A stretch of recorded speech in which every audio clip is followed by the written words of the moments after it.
সত্য ঘটনা অবলম্বনে রচিত আজকের গল্প রাতের প্রহরী। রচনা হরিনারায়ণ চট্টোপাধ্যায়। এই কাহিনী অমিয়া মাসির কাছে শোনা। তবে অমিয়া মাসি হরপ করে বলেছেন এই কাহিনীতে একটুও ভেজাল নেই, প্রতিটা বর্ণ সত্য। তার জবানিতেই বলি, জানো, শরীরটা বছর দুয়েক আগে খুব খারাপ হয়ে পড়েছিল। যা খায় কিচ্ছু হজম হয় না, পেটে অসহ্য ব্যথা, চোখে অন্ধকার দেখি। ডাক্তার বললেন কলকাতা ছাড়তে হবে, এ শহর ব্যাধির ডিপো, এখানে থাকলে শরীর সারবে না। ঠিক হলো কোনো স্বাস্থ্যকর জায়গায় গিয়ে মাস দুয়েক কাটিয়ে আসবো। ঘাটশিলা, মধুপুর, গিরিডি, দেওরঘর কোনো জায়গায় তোমার মেশুর পছন্দ না। জানো তো কি খুঁতখুঁতে মানুষ। বললেন ও সব বড় ফাঁকা জায়গা, নিরাপদ নয়। ভাবতে ভাবতে ঠিক হলো লখনৌ। সেখানে আমার দাদা শ্বশুরের একটি বাড়ি ছিল, বহু পুরনো বাড়ি। উনি শখ করে তৈরি করেছিলেন যখন লখনৌতে চাকরি করতেন। সে বাড়ির যে কি অবস্থা তাও জানি না। সেখানেই যাওয়া হলো। চারবাগ, আমিনাবাগ জিজ্ঞাসা করে করে বাড়ির পাত্তা মিলল। চক থেকে বেশ দূরে, আশেপাশে মুসলমানদের বস্তি।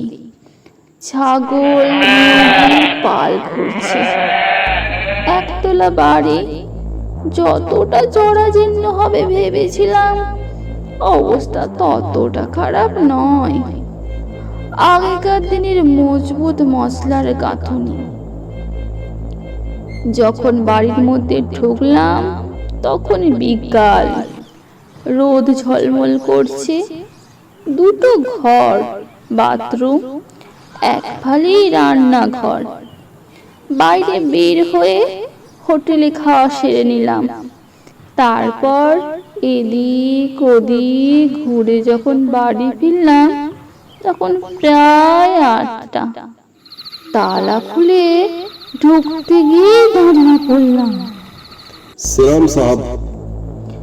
মুখ ফিরিয়ে দেখলাম দরজার বাইরে একজন, পরনে কালো কুর্তা আর পাজামা, মাথায় কালো টুপি বাঁকা করে বসানো। তোমার মেশো জিজ্ঞাসা করলে, কৌন? আপকা গোলাম হুজুর। পাতে জেলে লোকটাকে ভিতরে ডাকা হলো।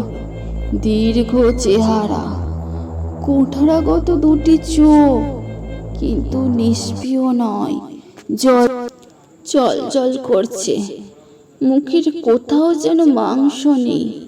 বোঝা গেল অর্ধাহারে এমন চেহারা হয়েছে। কি চাই? আপনারা নতুন এসেছেন, কিছুদিন থাকবেন এখানে? সেই রকম ইচ্ছা আছে। এ আমার দাদুর বাড়ি, বহুদিন আসা হয়নি। লোকটা নিচু হয়ে কুর্নিশ করলো। নিশ্চয়ই থাকবেন সাহাব, আলবাত থাকবেন।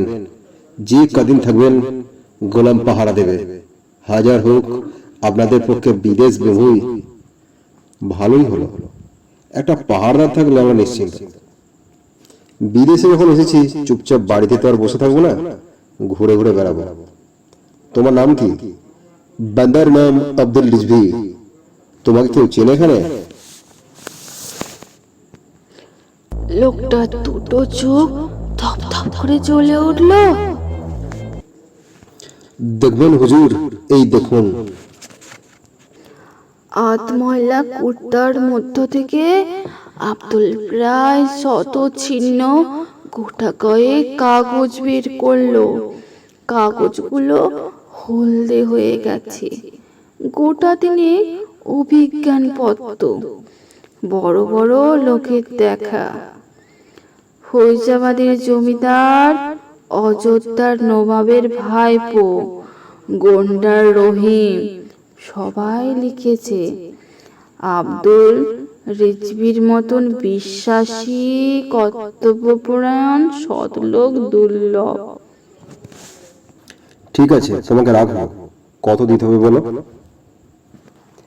আমি একলা মানুষ খোদাবন্দ, যা দেবেন তাতেই রাজি। আব্দুল রয়ে গেল। দিন দিনে খুব ভালোভাবে কাটলো। বেরিয়ে যখন ফিরতাম দেখতাম সদর দরজার পাশে আব্দুল খাড়া হয়ে দাঁড়িয়ে, সজাগ প্রহরী। আমাদের দেখলে কপালে হাত ঠুকে সেলাম করত। মাঝরাতে ঘুম ভেঙে গেলে শুনতে পেতাম খট খট জুতোর শব্দ। বাইরে আব্দুল পাহারা দিচ্ছে। কিন্তু দিন দিন পর রাতে ক্লান্ত হয়ে ঘুমোচ্ছি, হঠাৎ মনে হলো আমার খাটটা যেন নড়ে উঠল। চমকে খাটের উপরে উঠে বসলাম।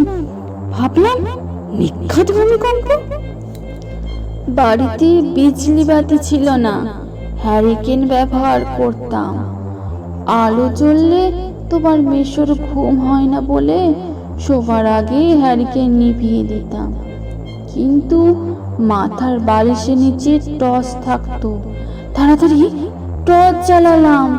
দেখলাম তোমার মেশোর খাট ঠিক জায়গাতেই রয়েছে। আমার খাটটা হাত 10 সরে এসেছে। ভূমিকম্পে তো এমন হবার কথা নয়। গলা দিয়ে স্বর বের হচ্ছিল না। কোনো রকমে চাপা গলায় তোমার মেশোকে ডাকলাম। কই গো, ওঠো না, দেখো না আমার খাটটাকে সরিয়ে নিয়েছে। ওগো, ওঠো না, ওঠো। বার কয়েক ডাকার পর তোমার মেশো উঠে বলল, কি হলো? কি হয়েছে বলতে হলো না, খাটের অবস্থান দেখে সবই বুঝতে পারলো। ওখানে গেলে কি করে? তাই তো ভাবছি, কে যেন আমার খাটটা সরিয়ে নিয়ে এলো। তোমার মেশো ভ্রু কুচকে কিছুক্ষণ ভাবলো, তারপর বলল, বুঝতে পেরেছি, তোমার রোগ তো একটা নয়। ঘুমিয়ে কথা বলো। ঘুমাতে ঘুমাতে শিবপুরের বাড়িতে একবার বারান্দা পর্যন্ত হেঁটে চলে গিয়েছিল, মনে আছে? সেই রকম খাটটা ধরে হয়তো হাঁটতে শুরু করেছো। দাঁড়াও, খাটটা ঠিক জায়গায় সরিয়ে দিই। তোমার মেশো খাট থেকে নামবার সঙ্গে সঙ্গে আশ্চর্য ঘটনা হলো। আমি আমার খাটের উপরে বসে সরসর করে খাটটা সরে পুরোনো জায়গায় চলে গেল। ভয়ে হাত কেঁপে টর্চটা নিভে গেল। অন্ধকারে শুধু আমার আর্ত কণ্ঠ শোনা গেল। তোমার মেশো উঠে হ্যারিকেন জ্বালালো। তারপর সারাটা রাত দুজনে চুপচাপ বসে। একবার তোমার মেশো দরজা খুলে বাইরে গিয়ে ডাকলো, আব্দুল, হুজুর। উত্তরের সঙ্গে সঙ্গে আব্দুল এসে সামনে দাঁড়িয়েছিল। ফরমাইয়ে সাহেব। কিন্তু ব্যাপারটা এমন অলৌকিক, অবিশ্বাস্য যে কাউকে বলাও যায় না।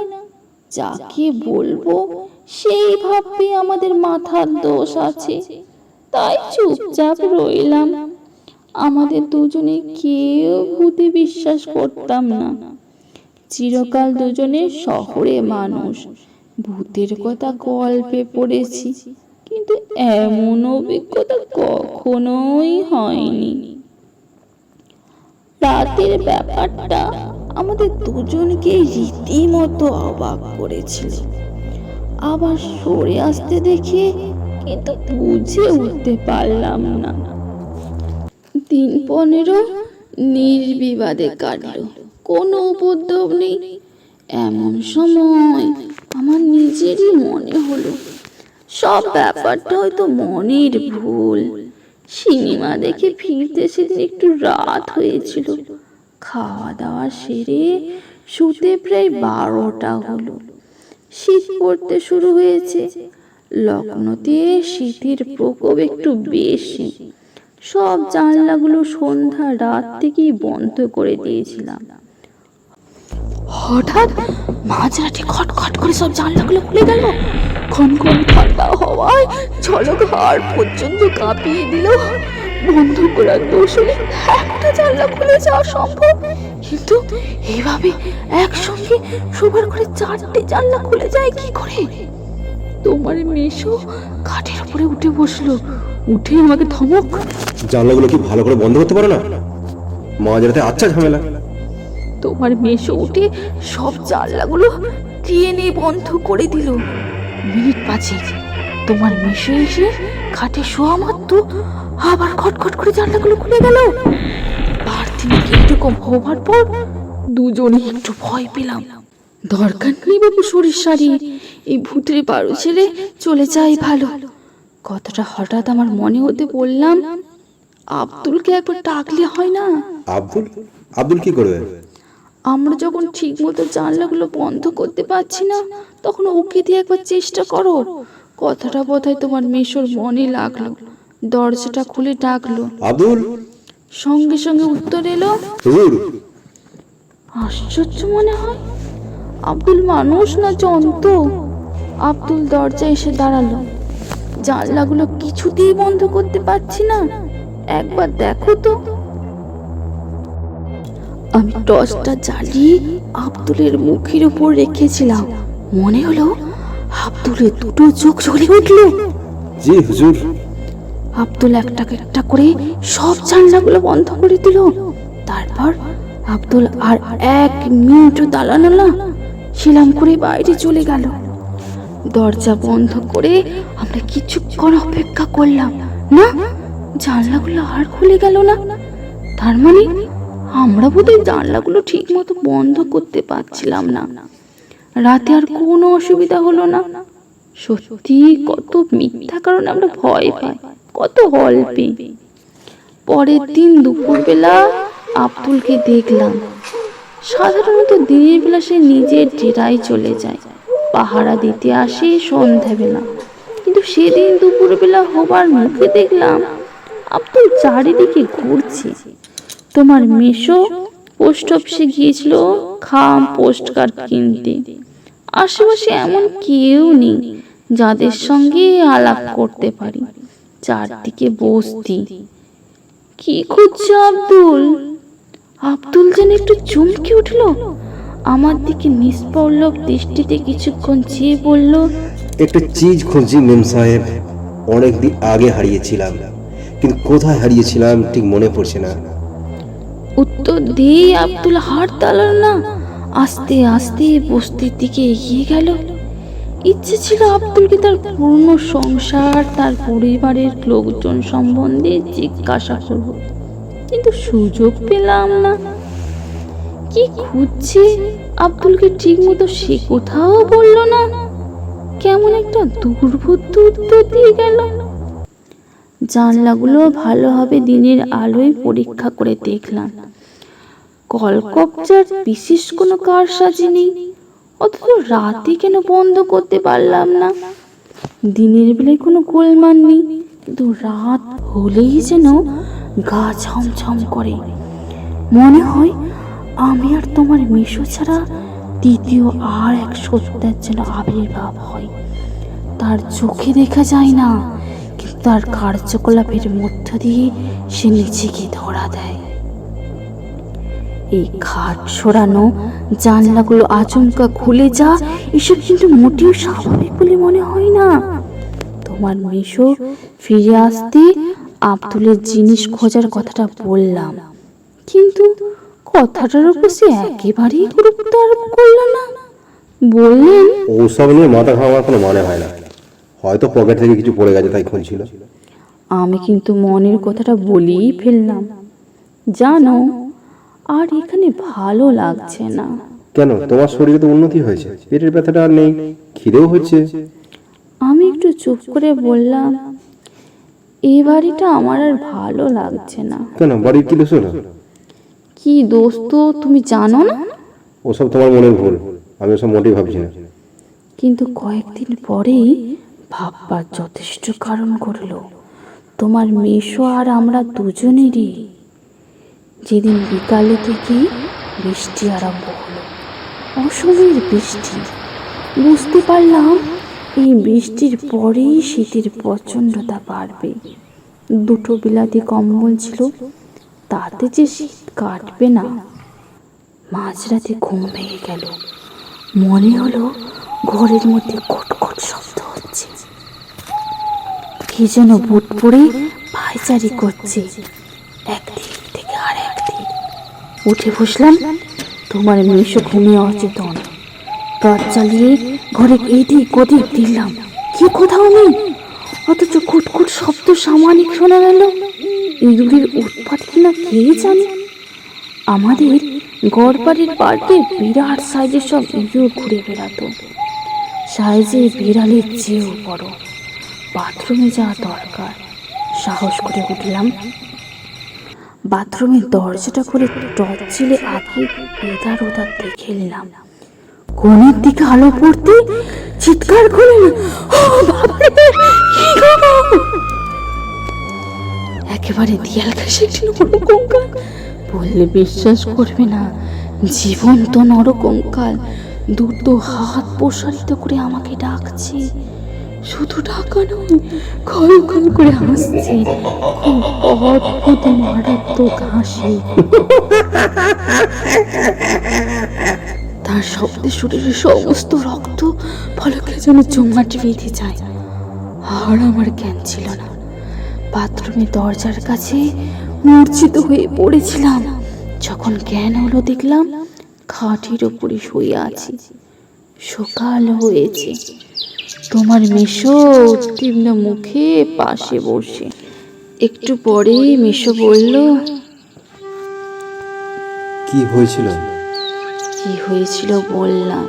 মেশো বলল, কি আশ্চর্য, কাল রাত থেকে কতবার যে আব্দুলকে ডেকেছি ডাক্তারের কাছে পাঠাবো বলে, কিন্তু সে নিখোঁজ।